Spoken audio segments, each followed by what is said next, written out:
Pues bien, hermano, hoy comenzamos en esta mañana un nuevo artículo de nuestra Constitución, la cual estamos estudiando, la Constitución, de esta iglesia local. Comenzamos el artículo número 6, que nos va a hablar y nos va a enseñar acerca de la disciplina eclesiástica. Hemos estado considerando en el artículo número 5 la cuestión de la membresía, la actitud, el comportamiento, la norma de la iglesia en cuanto a cómo sus miembros tienen que vivir, tienen que estar sometidos a la iglesia, a los pastores, pero así como también ellos tienen que permanecer en la iglesia para poder ser edificados. Hoy, comenzando este artículo número 6, que nos habla acerca de la disciplina, yo quisiera tener un versículo como punto de partida, un versículo que se encuentra en Mateo 18. Vamos a estar considerando quizás este pasaje varias veces de aquí en adelante hasta que tengamos la finalización de la consideración de este artículo 6, que es la disciplina eclesiástica. Quisiera simplemente tomar un versículo, ni siquiera un versículo, la mitad de un versículo, como punto de partida de este tema.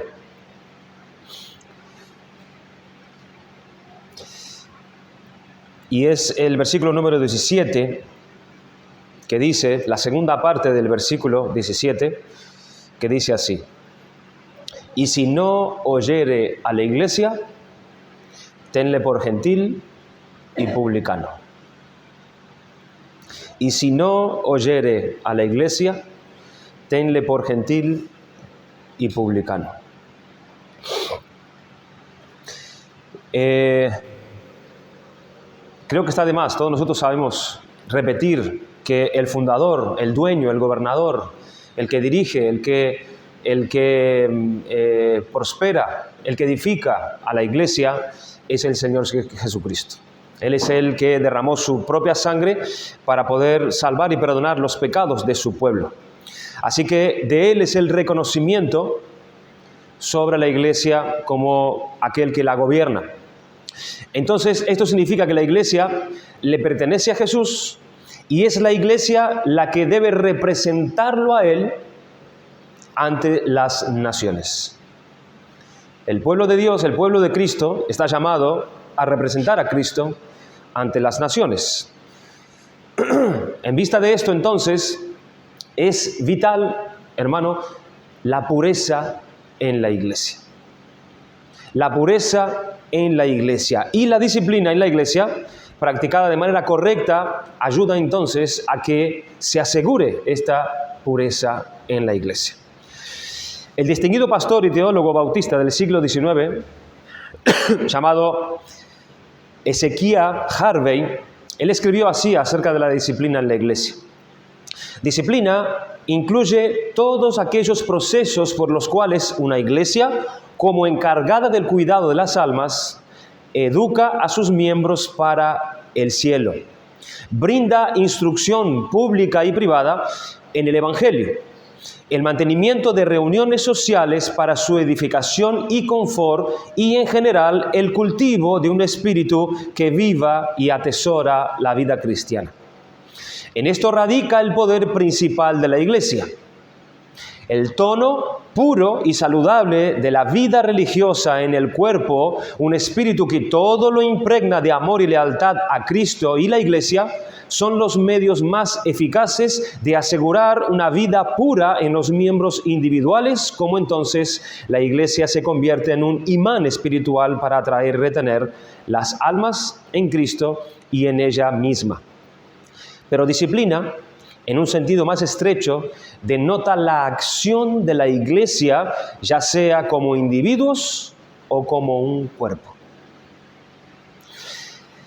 Pregunta: ¿quién tiene el derecho o la obligación o la encomienda en esta tarea de la disciplina? Es la iglesia. La iglesia. ¿Quién dio a la iglesia esta tarea, esta encomienda, esta obligación en cuanto a la disciplina? Pues su cabeza, Jesucristo, quien instituyó la disciplina en su iglesia. Así lo ha establecido el Señor Jesucristo. El ejercicio de la autoridad de la iglesia con respecto a la disciplina debe perseguir, hermanos, dos grandes objetivos que son esenciales, necesarios para el orden y para el bienestar de la iglesia. ¿Cuáles son esos dos? Uno, ya lo vimos. Su meta es poner en práctica lo que Cristo instituyó con respecto a la admisión y exclusión de los miembros en relación con la sociedad cristiana. Hay dos grandes objetivos por los cuales Cristo le dio esta autoridad a la iglesia de ejercer la disciplina en medio de ella. Y una de ellas es la inclusión y la exclusión de los miembros en la relación con la sociedad cristiana. Existen ciertos principios establecidos en su palabra que indican suficientemente los términos de la membresía que Cristo ha promulgado para su iglesia. Tales principios incluyen el carácter y los requisitos de los que tienen derecho a ser recibidos dentro de la sociedad cristiana o de permanecer fuera de ella. Cristo le dio esta autoridad a la iglesia de incluir miembros o de excluirlo de su membresía. Por consiguiente, ese es el primer objetivo. El segundo objetivo que contempla esta rama de poder de la iglesia es promover y asegurar tanto la obediencia como la edificación de los miembros de la iglesia. Cristo le dio ese poder, esos dos poderes, o ese poder con esos dos objetivos, incluir o excluir, y, como bien dice el documento, asegurar tanto la obediencia de esos miembros mientras están en el cuerpo, como la edificación también de estos. Entonces, hablando en términos generales, estas son las dos grandes metas de ese ejercicio de autoridad espiritual en la iglesia que trata con la disciplina. Esto asegura el cumplimiento de las leyes de Cristo en medio de su cuerpo, que se relacionan con, primero, la admisión y exclusión de las personas de la sociedad cristiana, y segundo, con la obediencia y edificación de los miembros de la iglesia. Pero, ¿en qué se fundamenta esto? ¿Cómo se fundamenta esta alegación? Hermanos, no será difícil demostrar que el derecho de ejercer tal poder le pertenece a la iglesia misma de Cristo. Y lo haremos, por supuesto, evidente por la ley de Cristo revelada en su palabra. Así que el poder de disciplinar es un derecho conferido a la iglesia por una determinación divina. Hay una eficacia espiritual en ese poder de la disciplina. Hay un objetivo espiritual ejercido por el Espíritu Santo que aplica precisamente esta edificación espiritual en la iglesia cuando la iglesia practica la disciplina en la iglesia. Además, surgen de ella resultados espirituales que ningún derecho natural de ninguna sociedad puede conferir y que nada aparte de la autoridad y virtud de la iglesia puede dar. ¿Por qué? Porque esta virtud espiritual que Cristo da a su iglesia cuando ésta está ejerciendo la disciplina, vincula la conciencia de una obligación que incluye una bendición o un juicio sobrenatural sobre las personas, que ningún poder, ningún acto de ninguna sociedad humana voluntaria puede conferir a los seres humanos. Es una autoridad dada a la iglesia de parte de Cristo, ejercer esta autoridad de la disciplina. Porque solamente cuando la iglesia, que es la que ejerce esta autoridad, hay unos beneficios espirituales dados por Dios. La Biblia nos da evidencias abundantes de que la ordenanza de la disciplina fue instituida por Cristo mismo en la iglesia del Nuevo Testamento. Hay ocasiones, hermanos, en las que de manera especial encontramos a nuestro Señor dando a entender que concede tal poder a la iglesia. Eso lo vemos en el Nuevo Testamento. Primero, en la ocasión de la importancia de esa confesión del apóstol Pedro, ¿se acuerdan? Nuestro Salvador le declaró: y yo también te digo que tú eres Pedro, y sobre esta roca edificaré mi iglesia, y las puertas del Hades no prevalecerán contra ella. y a ti te daré las llaves del reino de los cielos. Y todo lo que atares en la tierra será atado en los cielos, y todo lo que desatares en la tierra será desatado en los cielos. Mateo 16, versículo 18. También cuando hablaba del trato, en ese caso, cuando hay ofensas unos para con los otros, nuestro Señor en otra ocasión le declaró a todos los apóstoles lo siguiente: por tanto, si tu hermano peca contra ti, ve y repréndele estando tú y él solo. Si te oyere, has ganado a tu hermano, mas si no te oyere, toma aún contigo a uno o dos, para que en boca de 2 o 3 testigos conste toda palabra. Si no los oyere a ellos, dilo a la iglesia, y si no oyere la iglesia, tenle por gentil y publicano. De cierto os digo que todo lo que atéis en la tierra será atado en el cielo, y todo lo que desatéis en la tierra será desatado en el cielo. Aquí nos habla de que la iglesia tiene una llave, y también nos habla de atar y desatar. En una tercera ocasión, y después de su resurrección, encontramos a nuestro Señor Jesucristo confiriendo la misma autoridad sobre sus apóstoles en relación con su comisión como tales. Él dijo: entonces Jesús les dijo otra vez: paz a vosotros. Como me envió el Padre, así también yo os envío.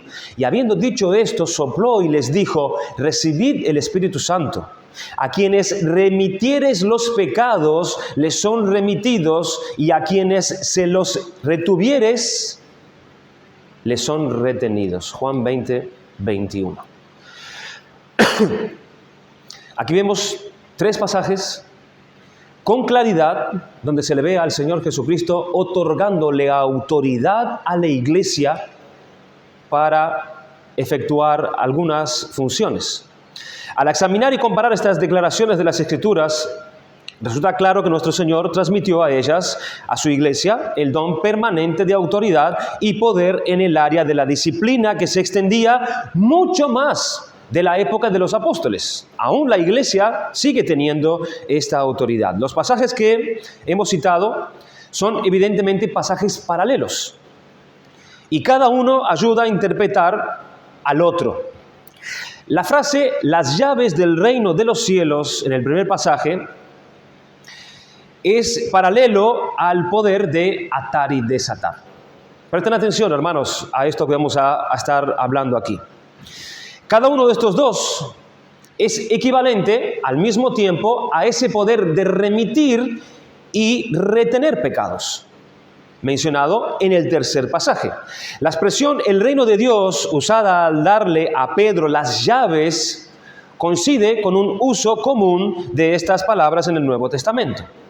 Al hablar de llaves aquí, en parte se refiere, por supuesto, a la autoridad espiritual para predicar el Evangelio y ejercer esa disciplina eclesiástica en la tierra. Por lo tanto, las llaves del reino de los cielos representa al menos la autoridad de predicar el Evangelio de Cristo y de este modo abrir la puerta al reino de los cielos y permitir la entrada al mismo.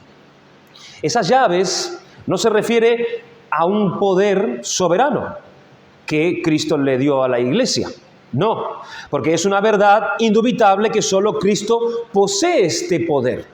Es Cristo quien tiene el poder de hacer entrar a un individuo a su reino. Más bien se refiere a una autoridad ministerial, por la que un siervo de Dios es autorizado a abrirles la puerta y cerrársela a los que Cristo ha ordenado abrirles las puertas o echarlo fuera. Esto significa proclamar, anunciar que en Jesucristo hay perdón de pecados en nombre de Cristo a pecadores arrepentidos, y declarar a los impenitentes en nombre de Cristo que todavía están en pecado y permanecen en él, por cuanto serán condenados. Uno de los significados puede ser este: tener las llaves, que la iglesia tiene las llaves del reino, es porque esta es la que predica el Evangelio, es la que anuncia que en Cristo hay perdón de pecados. Hemos de entender también acerca de la iglesia visible de Cristo y el poder de las llaves, que se refiere al poder de abrir o cerrar las puertas de la iglesia en el caso de personas que buscan admisión o que ameritan exclusión. La iglesia tiene este poder, lo hemos visto anteriormente, cuando estudiamos el tema de los miembros. La iglesia tiene que hacer una evaluación, tiene que los pastores enviar cartas, recibir cartas, escudriñar a esa persona, estar trabajando con ella en la palabra de Dios para ir viendo si esa persona es realmente un creyente verdadero o no. Por tanto, la iglesia tiene esa autoridad de esa evaluación y poder incluirlo en el reino de Cristo. Exactamente equivalente a este poder de las llaves es la autoridad de atar y desatar, o la autoridad de atarles a los hombres sus pecados de modo que ellos queden fuera de la iglesia, o desatarlos de sus pecados para tener derecho de admisión. La iglesia ejerce esa autoridad a la hora de disciplinar, a la hora de ejercer ciertas disciplinas que vamos a ir viendo más adelante, donde la iglesia tiene el derecho de excluir o de incluir a un miembro en la disciplina. Cuando habla de atar en la tierra así como en el cielo, y desatar en la tierra así como en el cielo, el diccionario de teología Walter Elwell declara, escuche qué interesante, hermanos. Aquí Jesús está enseñando que la disciplina eclesiástica contará con sanción celestial. Pero no es como si la iglesia tuviera que esperar que Dios apoyara sus acciones. No es la iglesia la que inicia este siglo de disciplina. No, en cambio, toda vez que discipline, puede estar segura de que Dios ya ha comenzado espiritualmente un proceso de disciplina en esa persona. Por eso dice, todo lo que atares en la tierra, también será atado en el cielo. O mejor dicho, ya fue atado en el cielo primeramente cuando tú comenzaste a atarlo aquí en la tierra. Cuando la iglesia da por terminada la disciplina, perdona al pecador y restaura las relaciones personales, puede estar segura de que Dios ya ha comenzado espiritualmente también la restauración. ¿Se entiende? La disciplina eclesiástica, sigue diciendo el diccionario, terrenal, involucra la maravillosa certidumbre de que ya ha comenzado la disciplina celestial correspondiente. Esta palabra significan la prohibición o la aprobación de diversas clases de conducta donde atar y desatar significan poner bajo disciplina por parte de la iglesia y liberar de la disciplina por acuerdo de la iglesia. Esto también coincide con el contexto de Mateo 16:19. Después de su promesa de edificar su iglesia, Jesús también promete no solo dar la autoridad de abrir la puerta del reino, sino algo de autoridad administrativa para regular la conducta de la gente una vez que ésta ha entrado a formar parte de la iglesia. Los vocablos atar y desatar eran expresiones comunes usadas por los rabinos en el primer siglo para referirse al poder de juzgar asuntos de carácter moral, teniendo a la Biblia siempre como base. Las autoridades judías determinaban cómo o si debían aplicar los pasajes en situaciones específicas y emitían su juicio, ya sean por atar, lo cual significaba restringir, o desatar, que significaba entonces liberar. La iglesia sigue teniendo esta responsabilidad y tiene el poder de actuar. La iglesia ata al que disciplina porque condena su estilo de vida y su inmoralidad, y le advierte en ese preciso momento acerca de su rebelión contra el Señor y las consecuencias de esta, a menos de que se arrepienta. Esa es la manera de atar. Y lo desata cuando lo devuelve a recibir en su comunión, porque lo reintegra a la unidad que es en Cristo Jesús. En el mismo sentido, y para el mismo efecto, hemos de entender la tercera forma de expresión usada por nuestro Señor a los representantes de su iglesia cuando les dio el derecho de retener y remitir pecados.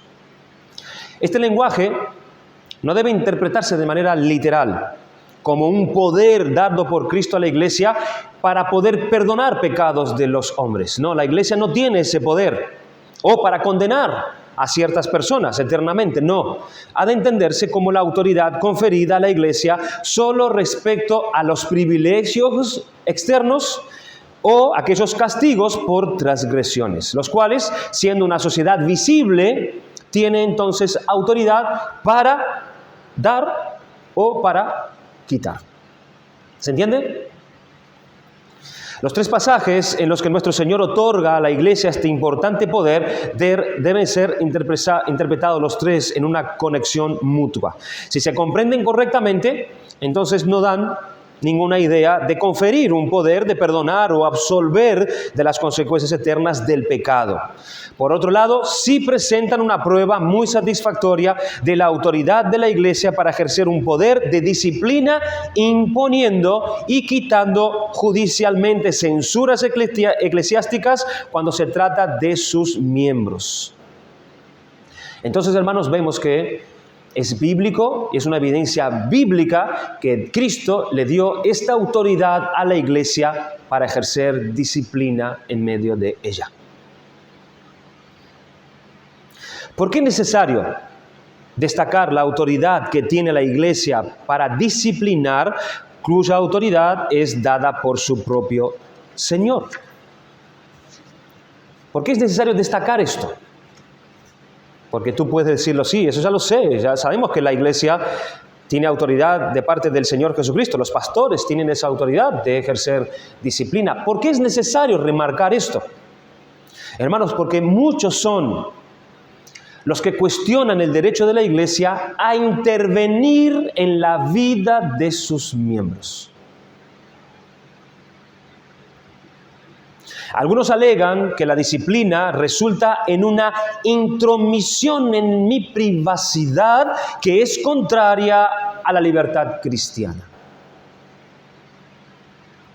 Otros conciben la aplicación de la disciplina como un acto legalista, porque al final dicen ellos, quien esté libre de pecado, que tire la primera piedra. Y otro grupo entiende que la disciplina contradice la gracia y que por tanto no debería ser practicada en la Iglesia. Por pensamientos como estos, es necesario recalcar que la Iglesia tiene, dada por Jesucristo, autoridad para poder ejercer disciplina a sus miembros. La Iglesia tiene el derecho y la obligación de intervenir en mi vida cuando yo no ando rectamente conforme a la palabra de Dios. Y no lo hace, hermanos, de intrometida, sino que es un derecho dado por el mismo Señor Jesucristo para la santidad y la pureza de los miembros que la componen. ¿Por qué es importante la disciplina en la Iglesia? La disciplina eclesiástica presenta al mundo y a los creyentes una imagen clarificadora de lo que significa seguir al Señor Jesucristo. Es importante que los pecadores sean conscientes de su pecado. Tenemos aquí el caso en 1 Corintios capítulo 5, aquel caso de inmoralidad sexual, ¿se acuerdan? Que aquel que estaba teniendo relaciones sexuales con la mujer de su padre. Al confrontar el pecado impenitente, la Iglesia desenmascara a los que andan en hipocresía en la Iglesia, tanto ante ellos mismos, dándoles la oportunidad de arrepentirse, como ante la Iglesia también, para que ésta pueda distinguir entre los lobos y las ovejas que están en medio de ella. La práctica de la disciplina es también una parte importante de la adoración a Dios. Por supuesto que sí. Ya que la Iglesia debe reflejar el carácter de un Dios santo ante un mundo caído. Así que es necesario estar corrigiendo a los miembros de la Iglesia constantemente para que se presenten ante Dios en santidad a la hora de adorarle. En 1 de Pedro capítulo 1, versículo 14 al 16 dice: como hijos obedientes, no os conforméis a los deseos que antes teníais estando en vuestra ignorancia, sino como aquel que os llamó es santo, sed también vosotros santos en toda vuestra manera de vivir, porque escrito está: sed santos porque yo soy santo. El Señor Jesucristo es un Señor misericordioso, pero también Él es santo. Y descuidar cualquiera de estos dos aspectos de su carácter es distorsionar su imagen y es mentirnos a nosotros mismos en cuanto a Él. A pesar de la diversidad de opiniones, la palabra de Dios es clara. La práctica de la disciplina de la iglesia no es algo opcional, hermanos. No es algo opcional, es un mandato para toda la iglesia. Es un mandato porque Jesús se refiere a ella en imperativo al decir, y si tu hermano peca, ve, ahí está el mandamiento imperativo, y repréndele a solas. Es un mandato, la disciplina es un mandato en la iglesia. Mateo 18:15. El discípulo de Jesús tiene el mandato de ir, ve, dice Cristo. ¿A dónde?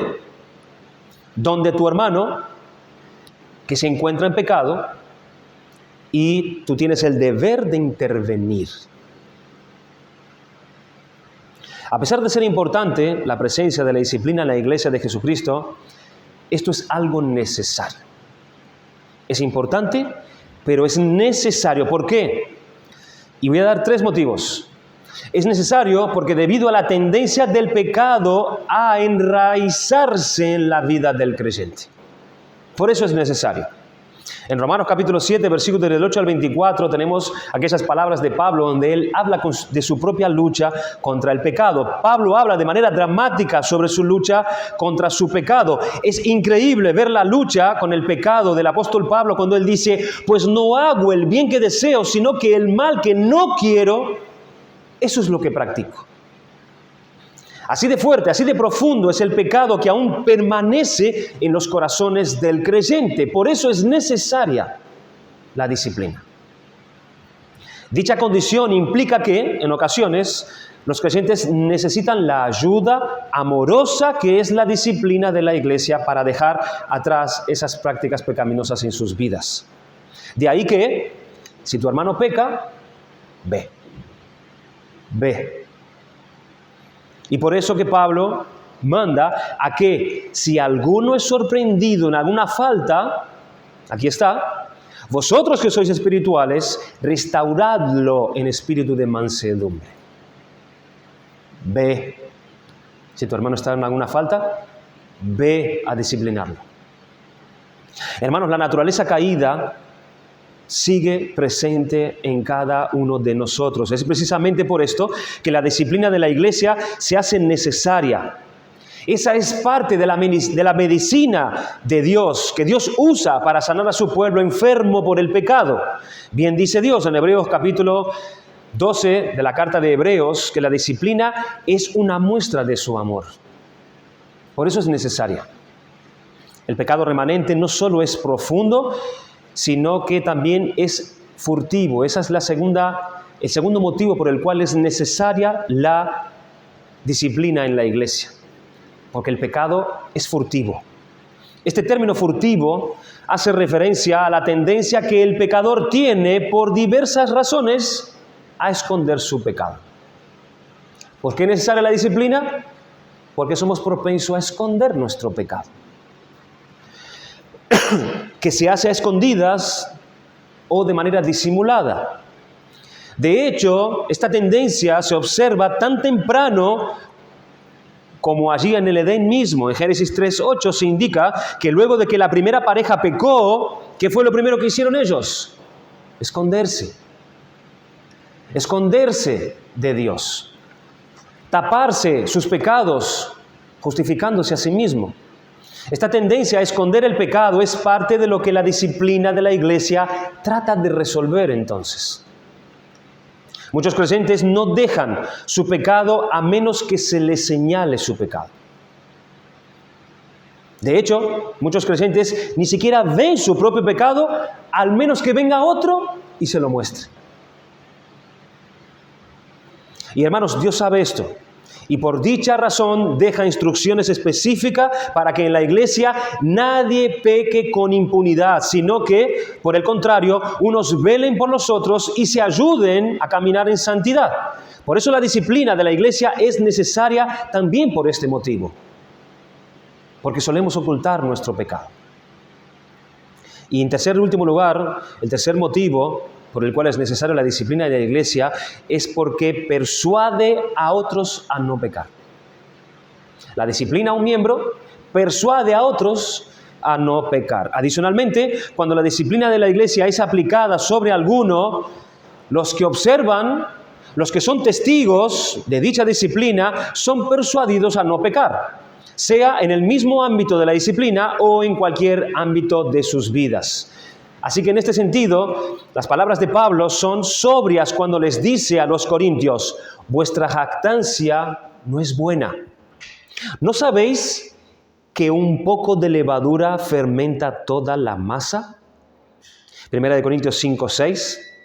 El contexto de este pasaje es la disciplina aplicada a una persona que estaba teniendo una relación impura con la mujer de su padre, el tema que habíamos dicho antes. En dicho pasaje, Pablo manda a los corintios a disciplinar a esa persona. Que vayan y reprendan, que disciplinen a esa persona. Pero ¿qué estaba pasando ahí? Ellos estaban permitiendo esto. No estaban reprendiendo ni enfrentando a este que estaba con este pecado en la iglesia. Y les informa que no hacerlo, Pablo les informa a ellos que no hacer esto, no confrontar con el pecado, fermenta al resto. Es decir, afecta la pureza del resto de la iglesia. En otras palabras, es posible que otros se vean motivados a pecar al ver que dicho individuo no es disciplinado por causa de su pecado. Por eso les dice: ¿no sabéis que un poco de levadura fermenta toda la masa? En otro pasaje, y hablando de la disciplina a los líderes, Pablo instruye a Timoteo diciendo lo siguiente: a los que continúan en pecado, repréndelos en presencia de todos para que los demás tengan temor de pecar. 1 Timoteo 5:20. Es decir, sorprender públicamente a un líder como parte de un proceso de disciplina, porque hay un proceso de disciplina primeramente, lógico. No es que tú te pares aquí y de repente tengas tú la autoridad de reprender a un pastor, a un ministro públicamente. No, hay un proceso de disciplina en esa persona, pero cuando se efectúa la disciplina pública, eso genera en otros un temor de pecar. Debido a la tendencia del pecado a enraizarse en la vida del creyente, en vista de la naturaleza furtiva del pecado en la vida del creyente, la tendencia que el pecador tiene por diversas razones a esconder su pecado y porque persuade a otros a no pecar. 3 motivos necesarios por el cual la disciplina es necesaria en la iglesia.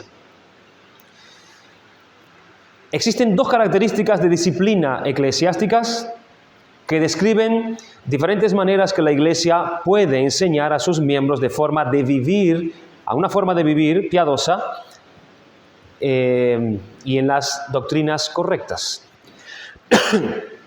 2 categorías de disciplina. La primera es la disciplina formativa y la segunda es la disciplina correctiva. La disciplina formativa, ¿qué es?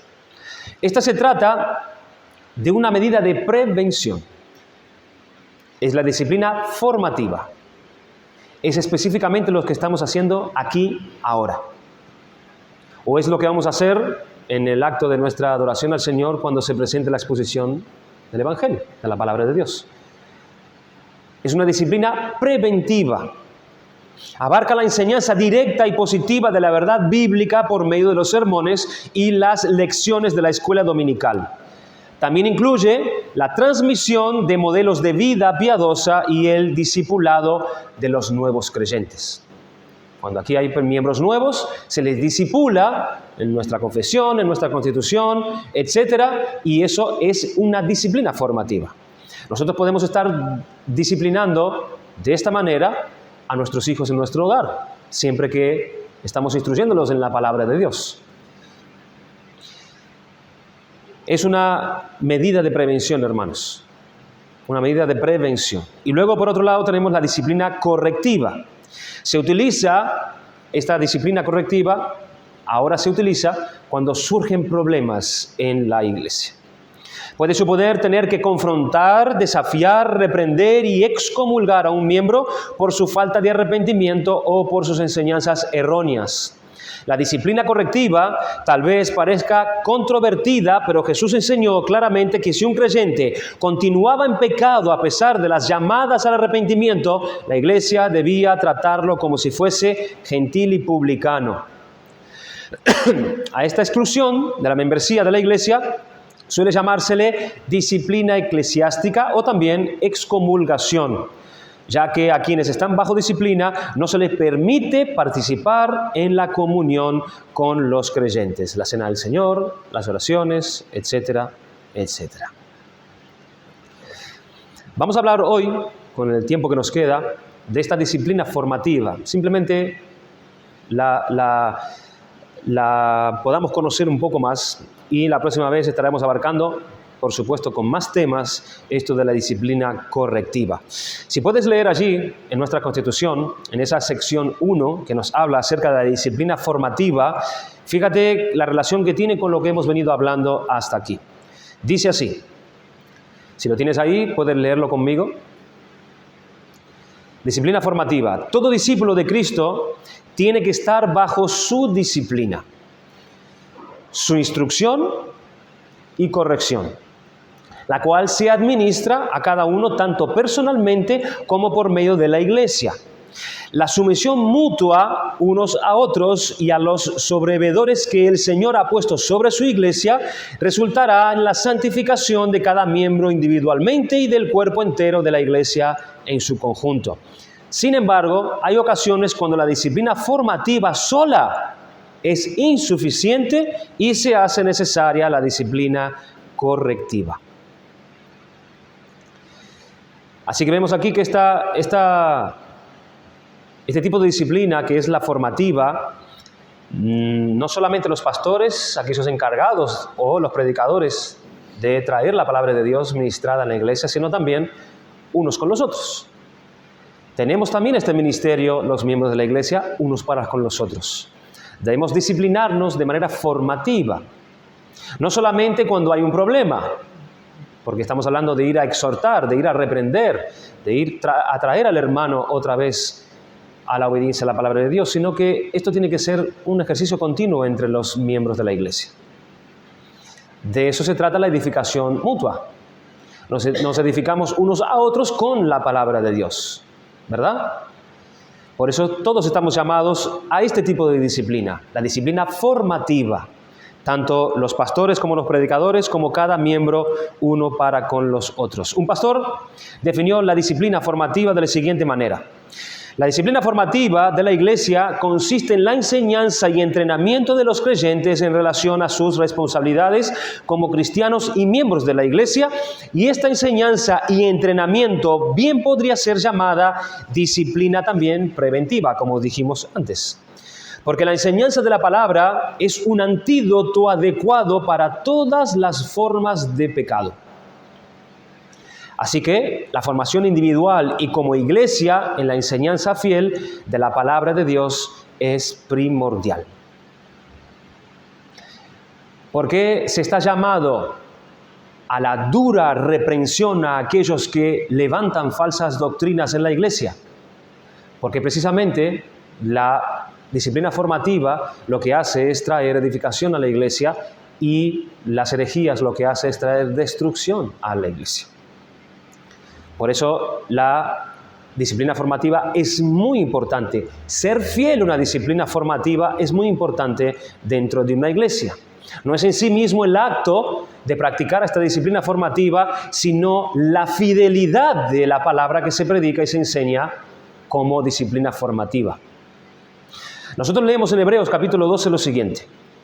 Y habéis ya olvidado la exhortación que como a hijos se os dirige, diciendo, hijo mío, no menosprecéis la disciplina del Señor, ni desmayes cuando eres reprendido por Él, porque el Señor al que ama disciplina y azota a todo el que recibe por hijo. Aquí nosotros vemos los dos tipos de disciplina. Vemos la palabra, vemos el llamado, la palabra predicada, la exhortación, y vemos también el azote de parte de Dios, que es una disciplina correctiva. Sigue diciendo, si soportáis la disciplina, Dios os trata como a hijos, porque ¿qué hijo es aquel a quien el Padre no disciplina? Pero si se os deja sin disciplina, de la cual todos han sido participantes, acá está hablando de la disciplina formativa, entonces sois bastardos y no hijos. Voy a explicar esto. Aquí tenemos un llamado a no menospreciar la disciplina formativa, es decir, la enseñanza y la advertencia de la palabra de Dios, que nos trae la palabra de Dios. El pasaje dice, habéis ya olvidado la exhortación, eso está hablando del oído, que como a hijos se os dirige diciendo, ¿ves? Es una instrucción formativa. Hijo mío, no menosprecies la disciplina del Señor, no menosprecies la disciplina formativa del Señor. El escritor reprende a estos creyentes por su descuido en la aceptación de la disciplina divina formativa. Dios ciertamente les daba una capacitación espiritual, pero ellos no prestaban atención a lo que Dios les estaba enseñando. No menosprecies la disciplina del Señor es el llamado.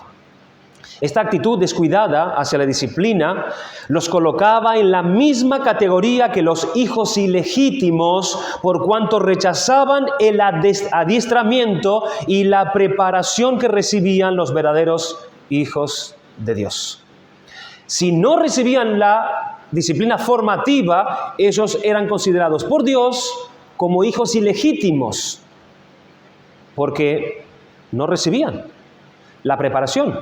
No recibían las verdades, el adiestramiento que deberían recibir como verdaderos hijos. Una enseñanza cuidadosa dentro del ámbito de la iglesia y de la familia es una forma que siempre ha sido aceptada en las iglesias. Se espera que la gente reciba tal enseñanza como parte de su desarrollo mismo espiritual. Así que no aceptar, hermanos, la disciplina formativa es señal de rebelión contra la autoridad de Cristo. Estos creyentes, sin embargo, habían demostrado una falta de interés por esta norma y ellos estaban mostrando a sí mismos el desecho del mismo Dios que les estaba trayendo esta disciplina formativa. Era necesario que se les dijera que observasen bien la norma, que aceptasen la disciplina y se portasen como hijos. Si ellos continuaban descuidando la enseñanza de Dios, serían considerados como hijos ilegítimos. Estos hijos no tienen derecho a la filiación espiritual, ni a una herencia espiritual tampoco, es decir, la salvación eterna. En resumen, los que son hijos necesitan instrucción y la reciben. Y todos los que son hijos, todos son participantes de la disciplina formativa. A eso se refiere el escritor de Hebreos, de la cual todos somos participantes, dice él. ¿Quiénes son estos todos? Los hijos de Dios. Todos los hijos de Dios son participantes de la disciplina formativa. La Biblia revela 3 áreas principales que están en peligro, hermanos, y requiere disciplina urgentemente. ¿Qué son? Primero, la fidelidad doctrinal, que es lo que hablamos hace un momento. La fidelidad doctrinal, la pureza de vida que lleva o es la consecuencia de una fidelidad doctrinal, y esto a su vez lleva a una unidad en la comunión unos con los otros. Cada una es crítica y de vital importancia para la salud e integridad de la Iglesia de Cristo. Cuando hablamos de fidelidad doctrinal, la confusión teológica que caracteriza a la Iglesia moderna, la iglesia de hoy en día, que anda en una tremenda confusión en cuanto creer y cuanto no creer,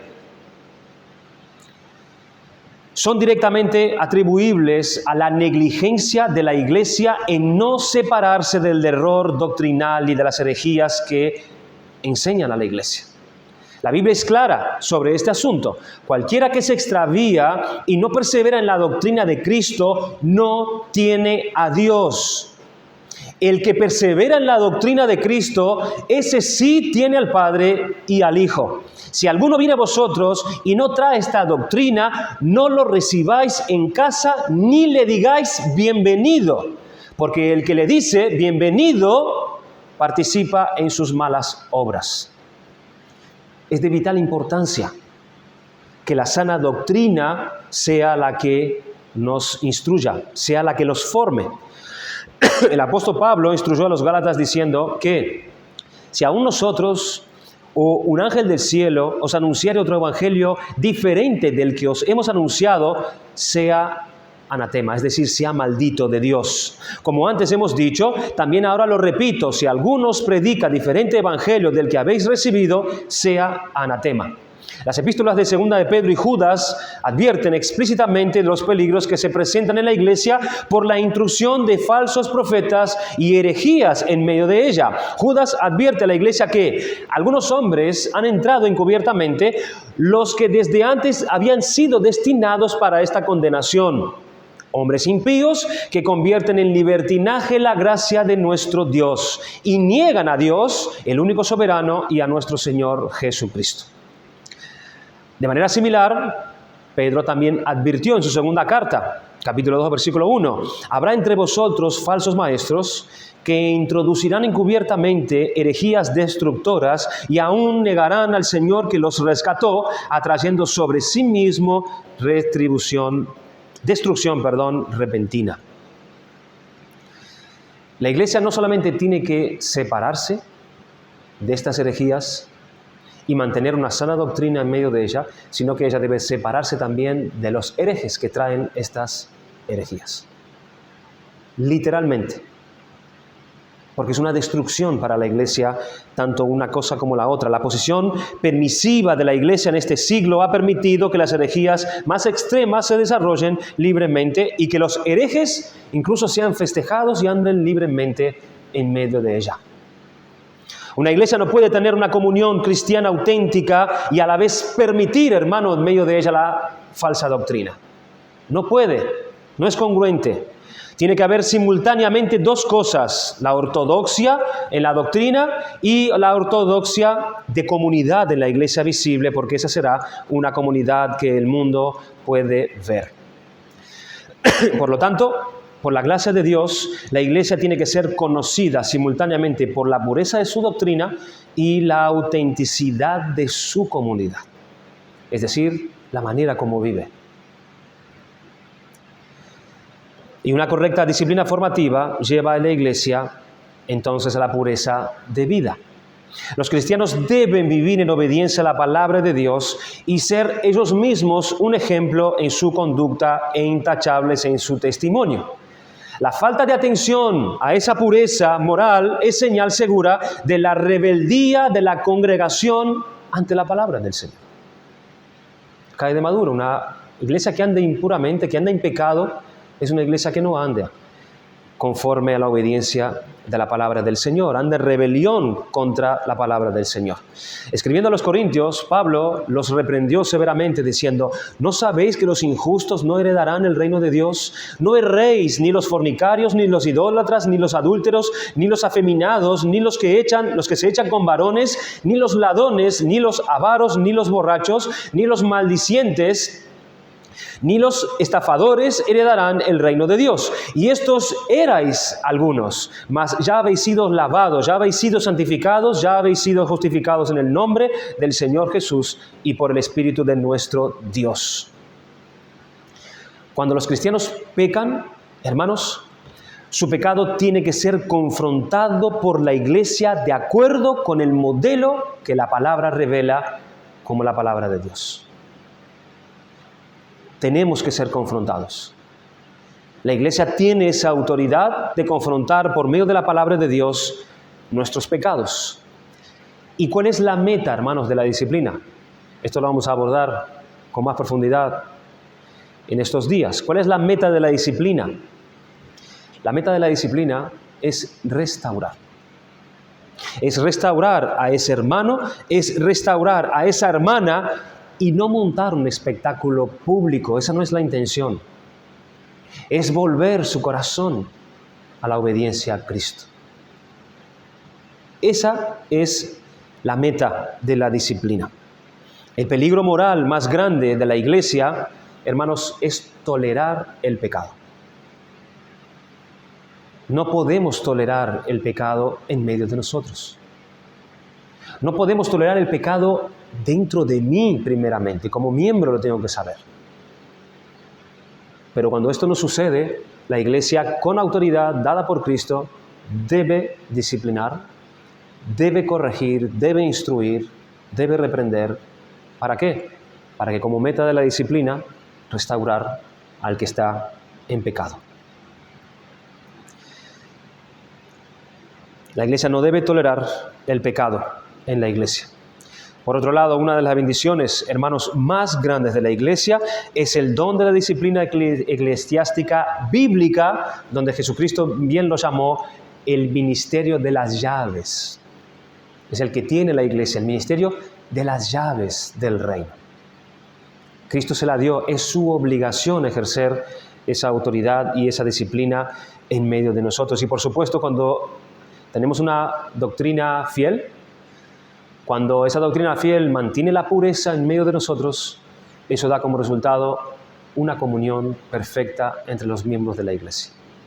Una comunión en entender lo mismo, una comunión en andar en la misma doctrina, sintiendo lo mismo, entendiendo lo mismo, como también todos siendo obrados por esa doctrina en nuestra vida espiritual, en nuestra conducta piadosa. Y cuando andamos así, hermanos, hay paz en medio nuestro. Hay paz y no hay necesidad de disciplina cuando eso es así. No hay necesidad. Sino que podemos estar viviendo como a Cristo le agrada. Antes de abordar este tema de la corrección, donde veremos cómo se aplica esta disciplina correctiva y en qué casos podemos nosotros poder estar ahondando más, era necesario conocer y saber que la Iglesia tiene esta autoridad de parte de Cristo. Es su obligación. Y todo esto es para bien de la Iglesia. Que podamos todos vivir sometidos entonces a la Iglesia, hermanos, para que esto sea de edificación. Vamos a dar gracias al Señor